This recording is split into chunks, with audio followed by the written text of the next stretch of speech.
This show was produced by and first broadcast on Radio Kidnappers, Hawke's Bay's community access radio station. Thanks to New Zealand On Air for enabling us to put Hawke's Bay voices on air. Hi, this is Heiko from the Acupuncture on Air show. Good morning. We're having a series of shows interviewing Kane Monrad from Hamilton talking about women's problems. Good morning, Kane. How are you? Hey, I'm great there. Thanks for having me back on the show. No, it's great. We've had a lot of good feedback with people listening to the show, so that's great.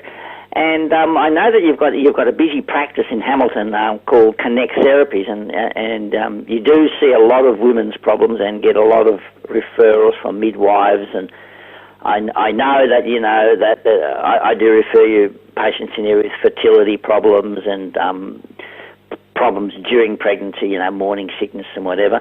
But what about well after the childbearing age is menopause? Kane, do you find that you're getting many patients with that? Because yes, I'm finding that I see the same in my clinic a too. lot of the patients coming in and they think that menopause is normal and they might be coming in for something else. But what about you? Have you got any insight there? Yeah, I see them too, and some patients actually come in and have no symptoms, and some, of course, have trouble-free menopause, and some have everything. Yep.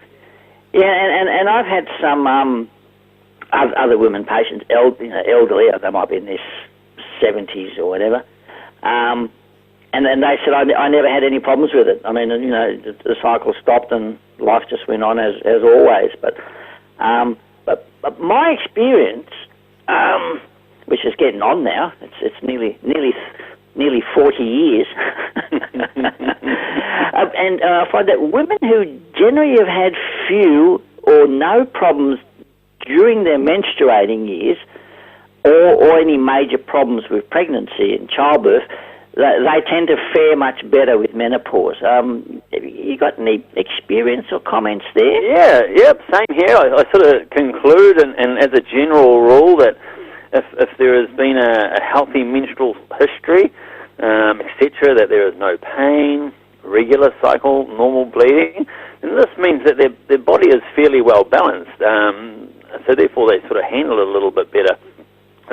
If, on the other hand, then a history of lots of bleeding or pain, it sort of can point towards, say, sort of what we would say in Chinese medicine is a Yin Deficiency or blood deficiency, and this automatically increases sort of heat within the system, within the body. Or if they've had a history of say, years of PMT, breast distension, irritability, this is, we would say in Chinese medicine, is due to liver energy stagnation. So they have a high probability of more of an emotional disharmony when they sort of reach menopause as well. Yeah, I mean, I know I've had some of my female patients say, I was looking so forward to menopause and finish with my period pain and irregular cycles and clotting and pain in mid-cycle and all this, and then I don't know what's worse now. Now I've got all these symptoms with menopause. And but yeah, can you tell us? I think everybody knows that menopause comes from hormonal changes, but can you briefly explain to us, Kane, from a Western medical point of view, what happens? I mean, in a nutshell there, during menopause, the body goes through major hormonal changes. This is a natural reaction as we get older, right? And it's like the decreasing of the amount of hormones that the body makes. So, in particular, estrogen and progesterone.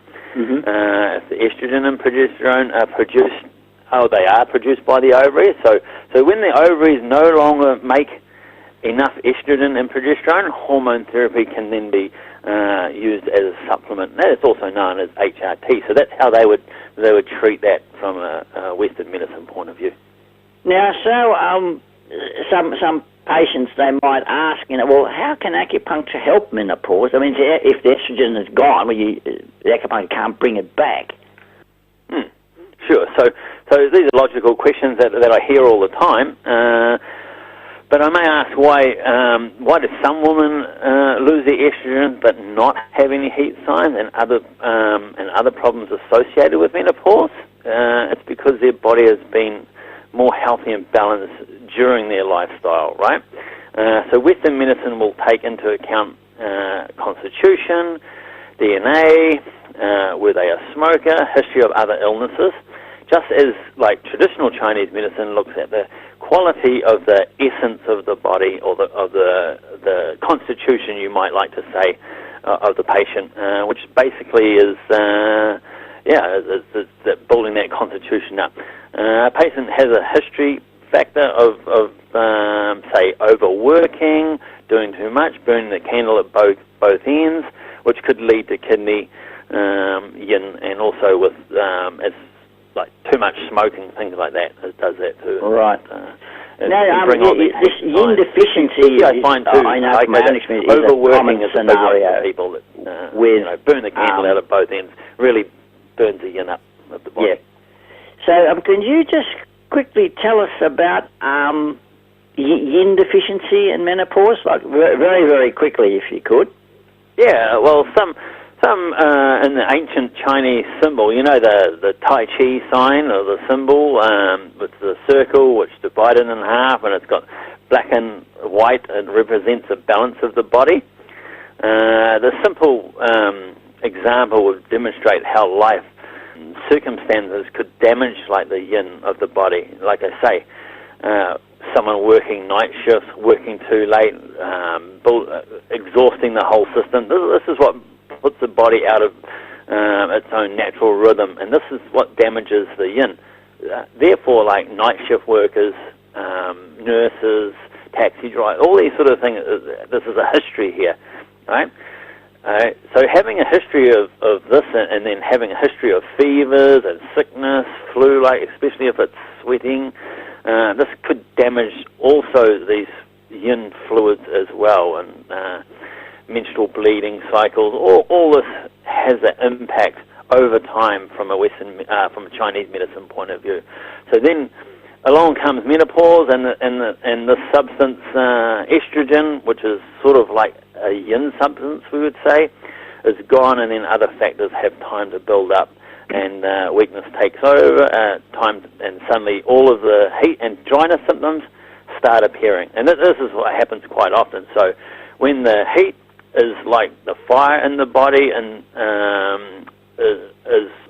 so when the yin is weak, because the yin isn't there to nourish the fire. The yin is the fluid, it's not there to nourish the fire. So therefore they get all these heat, this heat pattern rises, and we get these hot flushes and things like that. And it's not only in the night time, it could be daytime as well. And this is especially like, we can feel the face get hot, the thirst, the dry lips, dry skin, and these are all heat signs that are from damaged yin essence. And actually also yin is nighttime as well, so therefore a lot of women will get the night sweats as well as day sweats. Good. Well, we was running a bit short on time, so I'd just like to finish with just one last little question. Just about, acupuncture points and how they might be selected for menopause. If you could just very briefly touch on that for us, be interesting. Yeah, well, we look at the points located distally, and again, depending on the signs and symptoms to what's happening within the system, as to how we would choose the points. But basically, these points are distal points, and we choose them depending on what's happening with that person right then and there. As I say, not everyone's the same, so someone might come in with kidney yin deficiency, someone might have kidney and liver yin deficiency, so it just depends on what's happening for that person. Yeah, but mainly the points are below the elbows. Well, that's great, Kane. I think we just need to finish there. Sorry. So, just thanks for that, and I'm going to put your website in the comment section in the bottom of the YouTube there.